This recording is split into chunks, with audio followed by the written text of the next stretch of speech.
Number 10, what got you here won't get you there. As a company changes and expands, when you go from 2 people to 10 people to 100 people, things are not going to work the same way. You're going to need to pivot, and you're not going to need to change how you're doing your job. You're going to have to change how the company does its job, how you disseminate information. You can have a personal relationship with a small group of people, but once you get over 7, 8, 10, 20, 30, 40, at a certain point, it becomes more difficult for everyone to assume they know what is on your mind and get those marching orders from you. So you need to pivot and change things. Additionally, it's similar as you start to build out the organization. You might find that your initial product offerings were a hit with the first few customers, but you can't go beyond the first few customers. So you need to be able to evaluate and pivot the company as that happens. And all too often, startups think that what worked last year, what worked at 10 people will still work at 20 or 30.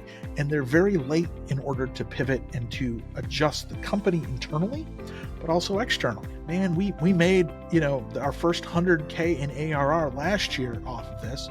Why can't we make the next 100K? And it just doesn't work. And they keep on trying to do the same thing over and over again.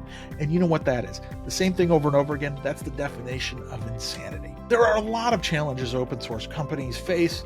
These are just a few of them. They're common mistakes that I see over and over again. Avoid them.